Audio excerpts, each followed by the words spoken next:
Bismillahirrahmanirrahim. Assalamualaikum warahmatullahi wabarakatuh.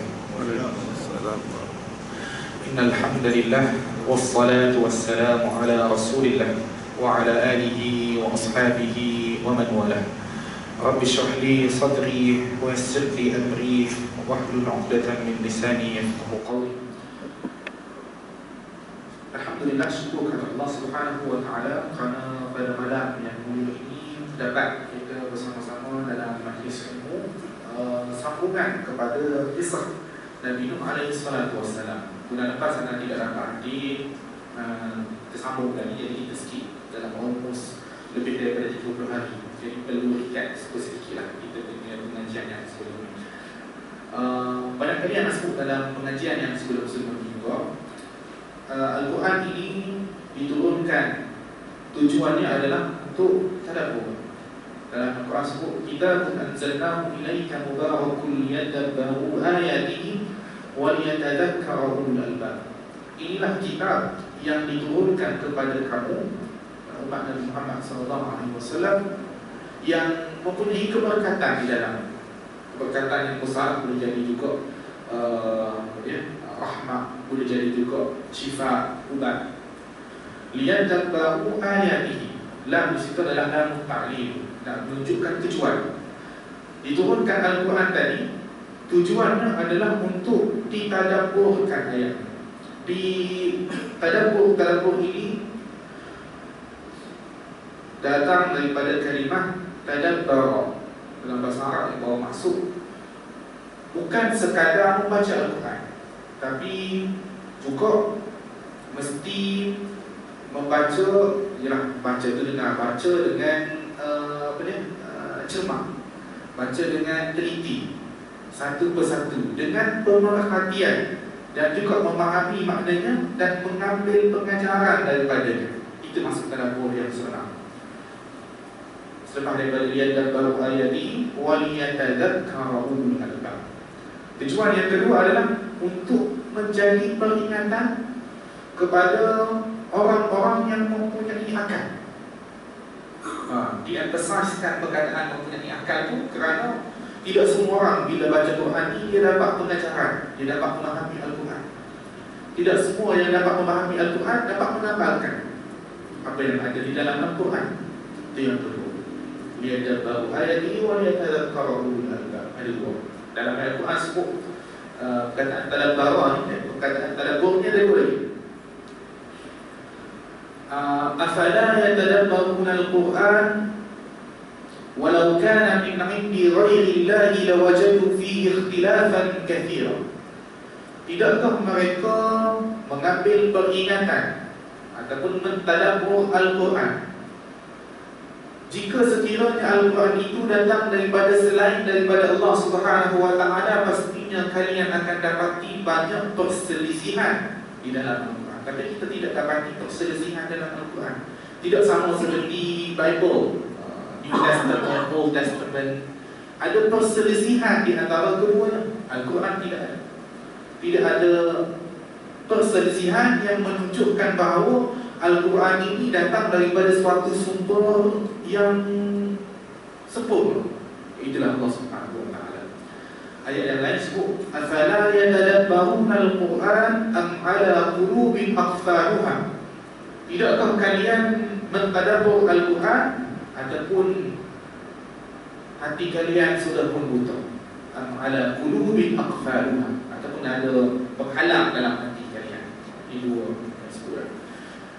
Tujuan Al-Quran adalah untuk tadabbur. Dan di dalam Al-Quran banyak kisah-kisah para anbiya, dan kisah yang kita telah pun telusuri sebelum ini adalah kisah Nabi Adam alaihi salatu wassalam. Kita khatam satu kisah. Kisah yang kedua ialah kisah Nabi Nuh alaihi salam. Nabi Nuh ini adalah terkenal dengan yang pertama, bapa manusia yang kedua selepas daripada Nabi Adam alaihi salatu wassalam, kerana Nabi Adam bapa manusia yang pertama turun daripada syurga, pembahasannya kita laluilah sebelum ini. Dalam kisah Nabi Nuh, umat Nabi Nuh yang beriman sahaja yang boleh masuk ke dalam kapal Nabi Nuh. Yang selainnya yang tidak beriman semua tenggelam. Jadi yang terselamat daripada kapal Nabi Nuh ini adalah umat manusia yang kedua. Jadi menjadikan Nabi Nuh ini adalah bapa yang kedua. Yang pertama, generasi pertama Nabi Adam hingga Nabi Nuh. Bila Nabi Nuh yang tidak beriman semua semua apa? Diazab, tenggelam, banjir, lemas. Yang tiga adalah yang beriman, kerana telah dipanggil sebagai bapa manusia yang kedua. Kisah Nabi Nuh ada disebutkan dalam Al-Quran di dalam 9 surah. Surah yang pertama adalah surah Al-Qamar, yang kedua adalah surah Al-A'raf, yang ketiga Asy-Syu'ara, yang keempat Yunus. 4 surah ni insyaAllah kalau sempat kita akan khatam malam ni lah insyaAllah. Kemudian surah Hud, paling terperinci sekali kisah Nabi Nuh ada cerita dalam surah Hud. Walaupun ada surah nama surah Nuh, tapi dia tak sedetail seperti cerita di dalam surah Hud. Kemudian As-Saffat yang ke-6, ke-7 Nur, ke-8 Al-Mu'minun, dan yang ke-9 dalam surah Al-Ankabut. Ada 9 surah yang cerita kisah Nabi Nuh alaihi salatu wassalam. Setiap dari surah ini membawa cerita Nabi Nuh yang berbeza di antara satu sama lain. Walaupun ada penceritaan yang kami memutuskan Nabi Nuh alaihi salatu wassalam, tapi naratif keadaan penceritaan berbeza. Sebagai contoh di dalam surah Al-A'raf, cara penceritaannya adalah percakapan Nabi Nuh dengan kaumnya. Dalam surah dalam surah Asy-Syu'ara diceritakan dalam bentuk syair. Ada cara penceritaan yang berbeza dan makna dan tambahan kepada cerita yang berbeza. Macam puzzle lah, kita main puzzle, ada gap tu diambil daripada part yang lain, kumpul semua sekali barulah sempurna penceritaan, sempurna puzzle. Sebagaimana kita boleh kumpul sedikit-sedikit daripada 9 surah ni, akhirnya barulah kita dapat memahami betul kisah Nabi Nuh alaihi salatu wassalam. Sebelum kita masuk kepada lagi detail dalam surah ini, di antara Nabi Adam alaihi salatu wassalam sehingga Nabi Nuh, ialah kita tidak nafikan ada Nabi lagi, iaitu Nabi Idris alaihi salatu wassalam. Tidak menafikan walaupun ada khilaf di dalamnya yang menyatakan bahawa setengah ulama berpandangan Nabi Idris ni adalah Ilyas. Jadi dia datang selepas daripada Nabi Nuh. Ada yang kata Nabi Idris itu adalah Nabi Idris yang lain selain daripada Ilyas alaihi salatu wassalam. Ada khilaf tu inilah. Tapi kita tak bincang khilaf ni, cuma nak sebutnya memang ada Idris alaihi salatu wassalam. Penceritaannya tidak berapa detail lah dalam Quran. Hence kita masuk kepada kisah Nabi Nuh alaihi salatu wassalam. Tapi ada sebut Nabi Idris dalam Quran pun ada sebut Idris alaihi salatu wassalam. Di antara Nabi Nuh, di antara Nabi Adam sehingga Nabi Nuh alaihi salatu wassalam ada suatu kurun yang lama. Disebutkan dalam hadis yang taraf dia taraf mauquf. Mauquf ni maknanya dia sampai kepada sahabat sahaja. Dia sampai kepada sahabat sahaja. Ada sahabat tidak sanakkan apa dia? Mauquf ni dihilang pada sahabat. Dia hilang pada hak sahabat. Sahabat ni dia macam mana? Sahabat ni adalah suatu perawi, seorang perawi. Perawi bila datang daripada sahabat ni, dia tidak dapat disangkal lagi dia punya keadilan, ketelusan dan ketelitian dia dalam meriwayatkan hadis. Jadi dia termasuk dalam golongan hadis yang diterima walaupun dia dalam taraf mauquf. Cuma dia berhenti pada dia hilang pada nama sahabat. Dan diriwayatkan oleh Ibn Abbas radhiyallahu anhu dalam kitab Mustadrak oleh Hakim. Biasa dalam perbahasan hadis kitab Mustadrak oleh Hakim. Hadis ini menyatakan bahawa zaman di antara Nabi Adam sehinggalah Nuh alaihi salam adalah 10 qurun. Iaitulah 10 kurun. Bangun 10 kurun. Kulluhum 'alal haqq.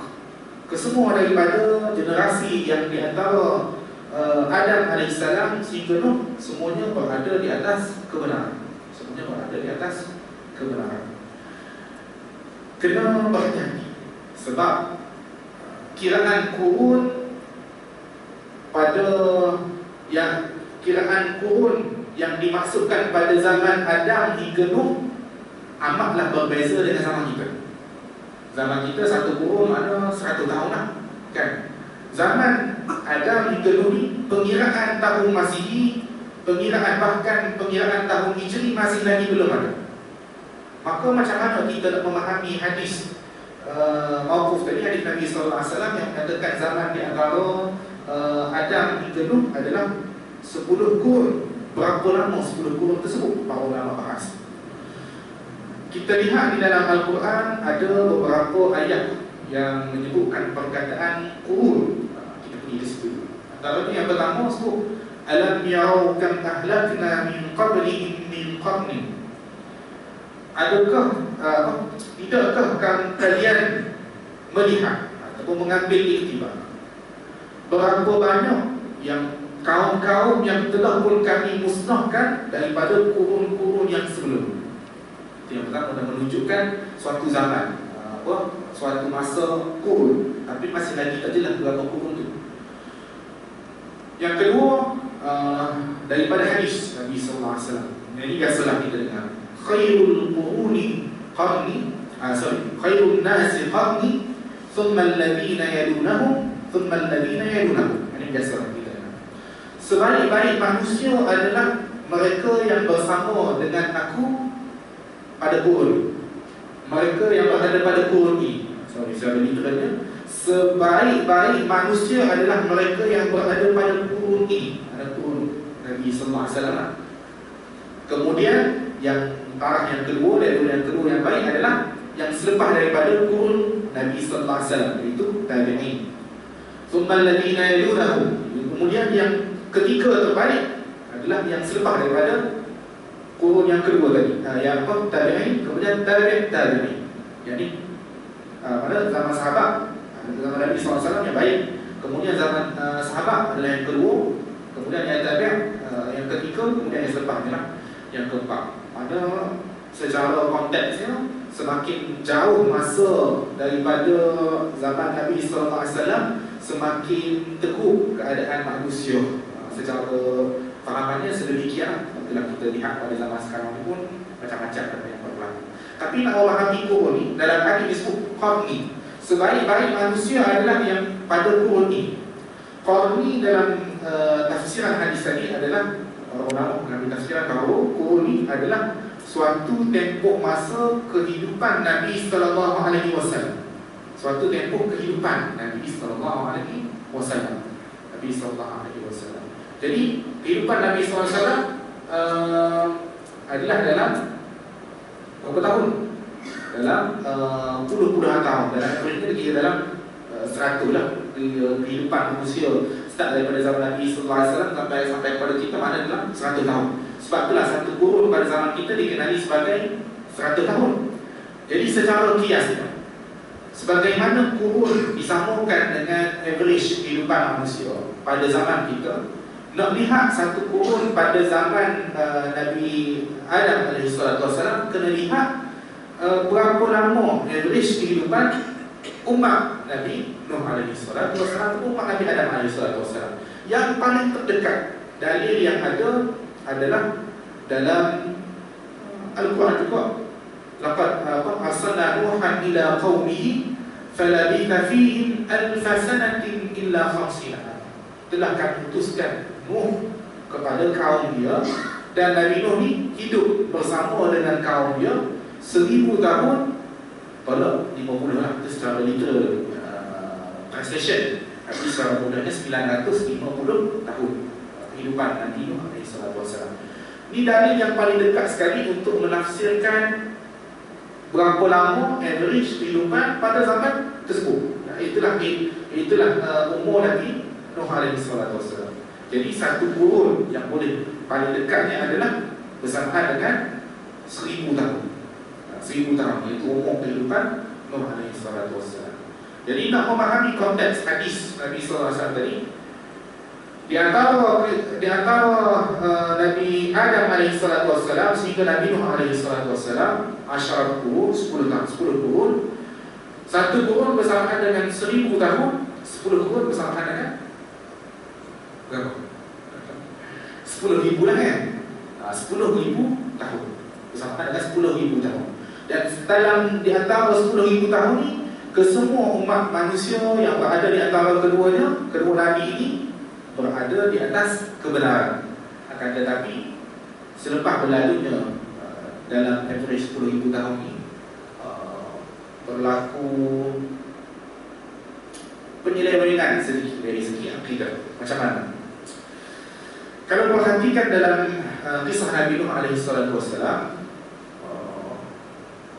umat Nabi Nuh bila diajar untuk beriman kepada Allah, untuk mentauhidkan Allah yang Maha Esa, untuk hanya menyembah Tuhan Allah Subhanahu wa taala yang Maha Satu, dia kata balik kepada Nabi Nuh, la tadharunna alihatakum, jangan kamu tinggalkan Tuhan-Tuhan kamu, wala tadharunna waddan wala suwa'an wa yaghutha wa ya'uqa wa nasra, dan jangan kamu tinggalkan ini nama-nama Tuhan yang disebut pada zaman Nuh alaihi salatu wassalam. Yang pertama adalah Wad, yang kedua Suwa', kemudian Ya'uth, Ya'uq dengan Nasr. Ini 5 Tuhan, nama Tuhan yang disebut oleh kaum Nabi Nuh sebelum datangnya Nabi Nuh alaihi salatu wassalam. Dan bila kita teliti ataupun kita telusuri sirah ataupun dia panggil sejarah yang ditulis oleh para ulama, 5 nama Tuhan ini sebenarnya bukanlah nama Tuhan, tapi dia sebenarnya adalah 5 nama orang yang soleh, tapi akhir sekali disembah oleh umat Nabi. Bagaimana? Bermula dengan yang pertama kena kita ada kaitan dia juga lah dengan zaman sekarang, dengan kehidupan kita sekarang. Itulah syaitan ni bila dia nak merosakkan akidah manusia, dia tidak straight away, dia sedikit demi sedikit. 5 orang ni adalah 5 orang yang soleh. Contoh ini sahabat Nabi. Jadi bila dia meninggal, ataupun kita jauh sikit daripada kita pergi ke sahabat Nabi lah. Contohnya dia Buddha. Buddha ni asalnya adalah nama manusia, nama orang yang baik. Buddha, dia ni orang yang baik. Dia banyak bagi perkataan-perkataan yang wisdom. Orang yang kata, oh wise man lah, mana orang yang bagi ayat-ayat yang deep. Bila dia bagi perkataan tu, hikmah dia tu kena dengan jiwa manusia. Buddha asalnya adalah manusia. Memang Buddha ni asalnya daripada nama manusia sebelum dia jadi agama, sebelum dia datang Buddha. Tapi oleh kerana Buddha ni semua orang hormat dia, sehingga suatu tahap dia dianggap sebagai mana kata dia hampir sebagai kepada Tuhan, hampir kepada Tuhan.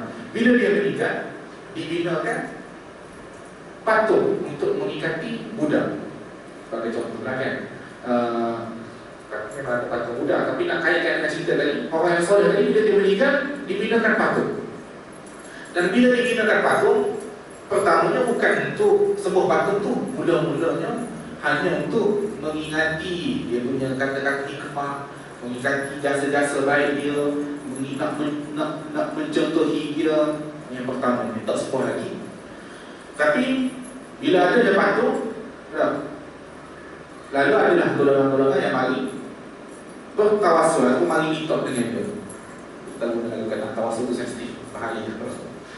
Mari minta dengan patung tu tadi. Mari minta dengan patung tu tadi.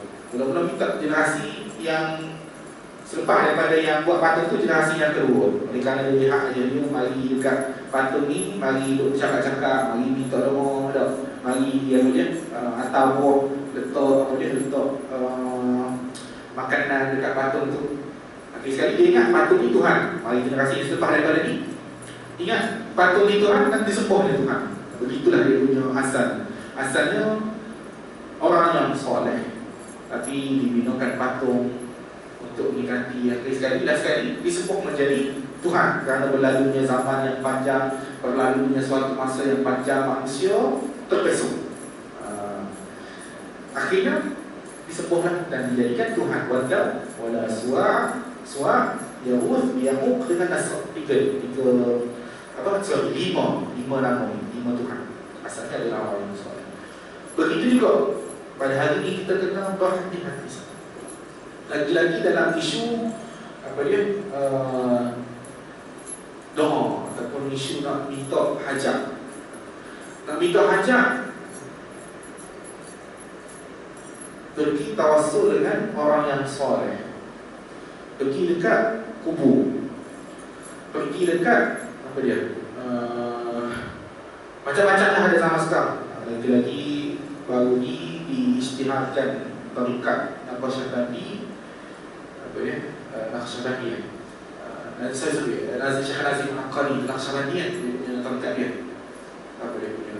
nama tarikat dia diisytiharkan sebagai mengikuti Ahlus Sunnah wal Jamaah. Sebenarnya tidak, sebab kalau kira perkataan Nazim Al-Qari dah banyak menyeleweng. Antaranya dia kata Barack Obama itu adalah wali Allah di bumi, macam-macam, dan mereka ni adalah golongan-golongan kuburiyun.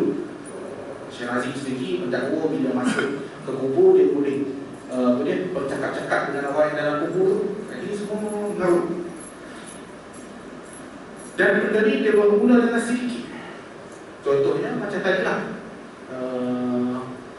bila nak meminta pertolongan, bertawassul dahulu dengan orang yang sudah mati, wali contohnya, wali sokong. Bertawassul dengan wali sekian, mudah-mudahan dapat. Lagi teruk, dia tak belajar, tak ada ikut tarikat apa, tidak belajar sufi, tak ada belajar tasawuf apa lagi. Oleh kerana dia dengar, dia pun pergi minta dengan wali itu terus. Wahai wali ini, aku nak anak ini. Dia bermula dengan sedikit. Kita dapat benda tu baik, tapi syaitan ni dia akan mula pusing sedikit demi sedikit. Sebab itulah Islam amat-amat menitik beratkan untuk kita mengikuti sunnah dan menjauhi bidah. Walaupun perkataan bidah ini panjang perbahasannya, tapi anda tidak mahu pergi ke situ. Nanti hati-hati sekali anda akan perbahasan bidah, perbahasan tawassul. Cuma poin yang pentingnya kita ambil perkara yang sahih. Contoh, Allah Subhanahu wa taala kata, Allah aqrabu ilaika min hablil warid. Allah maha dekat dengan manusia ni, lebih dekat daripada orang sebenarnya. Dia kata apa? Allah SWT kata apa lagi? Ud'uni astajib lakum. Mintalah doa kepada aku, saya akan kabulkan. Allah Subhanahu wa taala mention, bahkan dalam kisah Nabi Adam kita telah belajar. Iblis laknatullah alaihi. Dia biadab depan Allah Subhanahu wa taala. Dia kata semua ni sebab engkau wahai Allah. Aku sesat kerana engkau wahai Allah. Maka lepas daripada dia biadab dengan Allah Subhanahu wa taala, dia minta dengan Allah, ya Allah, tangguhkan kematian aku sehingga sehingga masa sehingga aku ni manusia, sehingga aku ni makhluk yang terakhir yang hidup. Dia minta Allah makbulkan. Setara iblis laknatullah alaihi, Allah makbulkan. Jadi buat apa kita nak pergi bertawassul dengan benda yang black-black? Kita sebagai hamba Allah, lagi-lagi umat Islam, umat Nabi Muhammad SAW, boleh minta direct dengan Allah Subhanahu wa taala. Kalau dah kita ada connection yang direct dengan Allah, kenapa kita nak pergi melalui yang selain daripada itu? Sedangkan Allah sendiri beritahu dalam Al-Quran, tak mintalah doa kepada aku, saya akan kabulkan. Dalam surah Al-Fatihah, setiap kali kita baca, Alhamdulillahirabbil alamin, Ar-Rahmanir Rahim, Maliki yaumiddin, Iyyaka na'budu wa iyyaka nasta'in. Hanya kepada Engkau aku sembah, hanya kepada Engkau aku meminta pertolongan. Nasta'in, meminta pertolongan kepada Allah Subhanahu wa taala. Dalam Fatihah, setiap kali kita baca Fatihah, kita patut ingat Allah Subhanahu wa taala adalah tempat meminta pertolongan, bukan bertawassul dengan tempat tertentu. Dari Allah Subhanahu wa taala. Lagi dalam surah Al-Ikhlas, Qul huwallahu ahad, Allahus samad. Allah tempat meminta pertolongan. Ada ulama yang bagi tahu bahawa bila sampai kepada Allahus samad, kat sini berhenti sekejap, minta doa, insya-Allah makbul. Kerana Allah As-Samad, Allah tempat meminta pertolongan. Allah tempat mana talian silah bainal abdi wa Allah, hubungan talian di antara hamba dengan Tuhan. Sebab itulah Islam amat-amat menitikkan perkara-perkara hadis. Bila kita nak ikuti perkara amalan, lagi-lagi amalan kena ada bukti. Prinsip paling umum dalam ibadah adalah al-aslu fil ibadat al-haram ataupun al-hurum. Asal dalam perkara ibadat adalah haram. Kenapa? Kerana dalam ibadat ini tidak boleh suka-suka nak buat ataupun nak jadi kreatif. Nak jadi kreatif macam tiba-tiba hari ini aku nak buat amalan baharu, nak cipta amalan baharu, iaitu selepas daripada solat kita boleh nari, nak zikir. Lepas daripada solat kita tutup lampu, kemudian laki perempuan gabung, kemudian zikir tutup mata. Nak buat amalan yang pelan-pelan. Asal dalam perkara ibadat adalah haram, melainkan ada dalil yang membolehkannya. Sebagaimana kita salat ada dalil, wa aqimus salat wa atuz zakat. Dalam hadis-hadis Nabi sallallahu alaihi wasallam beritahu bagaimana cara nak salat. Sebab tu dalam perkara ibadat kena sangat-sangat teliti. Termasuk ada bila nak minta doa dalam perkara ibadat juga. Dalam kita nak doa perkara ibadat, sebab tu nak tahu iman isu sikit lah. Sebab bid'ah pun banyak dalam ibadat. Contohnya zikir secara jelas, kuat selepas daripada solat. Ada yang kata bid'ah, ada yang kata bid'ah. Banyak dalam bid'ah ni bila dibincangkan dalam ibadat, kerana asal kerana kaedahnya begitu. Asalnya adalah haram, melainkan ada dalil yang membolehkan. Dia berbeza dengan bab muamalah. Bab muamalah ni kaedahnya al-aslu fil muamalat. Asal dalam bab muamalah adalah al-ibah. Asal dalam perkara muamalah pergaulan di antara sesama manusia, dia bukan semestinya dia banking ataupun finance ataupun dia capital market, tak semestinya, tapi dia adalah ta'amul, perhubungan, komunikasi, cara manusia socialize antara satu sama lain. Ta'amul dipanggil ta'amul, itu dia sebab dia dipanggil sebagai muamalah. Adalah al-ibahah, harus, boleh.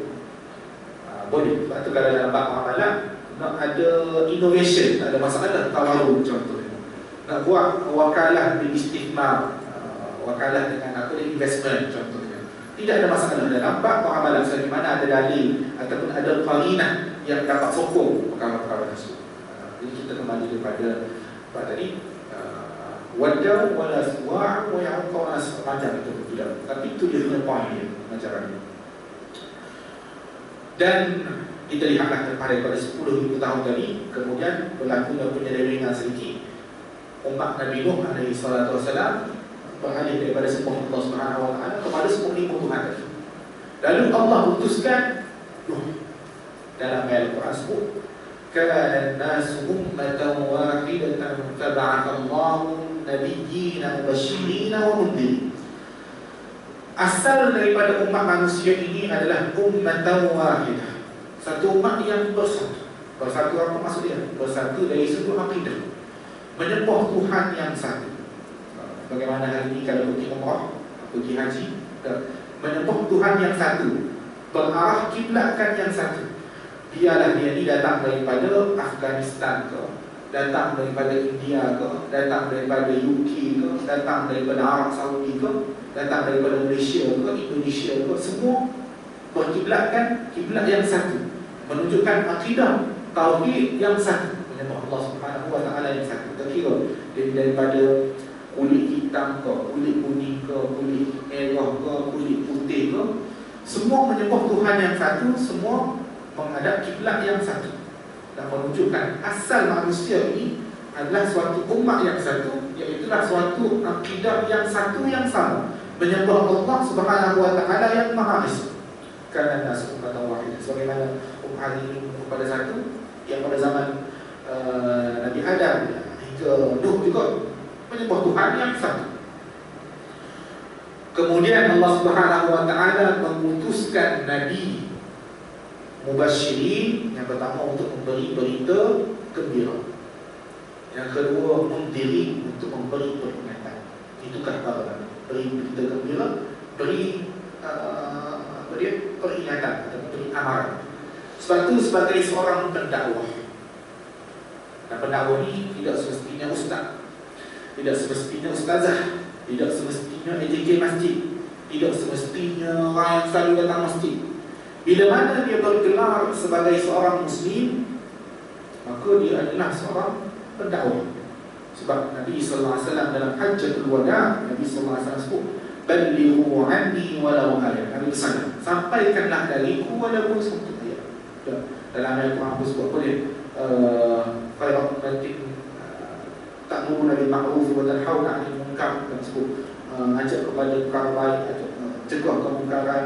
Semua bila mana dia bergelar muslim adalah pendakwah. Dan pendakwah, contoh dia yang paling baik adalah para nabi. Dan para nabi bila nak memberikan dakwah, dia punya senjata ada dua: berita gembira dan amaran. Sebagaimana dalam Quran sebut, dalam Quran juga ada berita gembira, ada sebut apa? Jannatin tajri min tahtiha al-anhar, syurga yang mengalir di bawahnya sungai-sungai. Sungai-sungai daripada laban, daripada susu, sungai-sungai daripada asal, min ajal musamma, sungai-sungai yang banyak di bawah syurga. Berita gembira. Syurga yang adanya lu'lu', dia ada permata, adanya bidadari. Berita gembira untuk orang yang buat baiklah.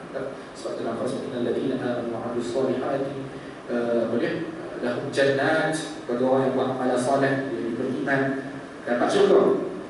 Tool yang kedua, senjata yang kedua adalah amaran, mundir. Itulah bila lahum azabun syadid, bagi orang yang ingkar, azab yang dahsyat. Sebut pasal neraka pula kepanasan yang bagaimana sebut dalam Al-Quran. Al-Quran cerita dua ni. Dan para nabi, para rasul semua menggunakan senjata yang sama dalam nak berdakwah. Dalam satu kaidah, Nabi al-anbiya ikhwatun la'anat. Para nabi ini adalah bersaudara. Bersaudara, mana la'anat ni macam apa dia? Saudara ipar ataupun macam apa dia? Ayah tapi moknya banyak. Nabi ni datang daripada mok ni, tapi ayah sama.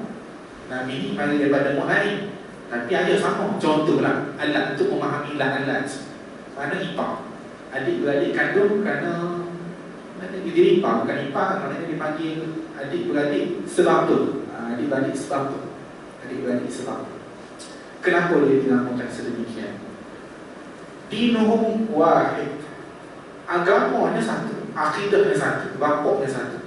Itulah sebab Allah yang maha satu, Tuhan yang sama, sifat Allah yang sama, kepercayaan tauhid, akidah yang sama. Itulah bapak. Wa syara'i'uhum syar'ah, dan syariatnya berbeza, moknya berbeza.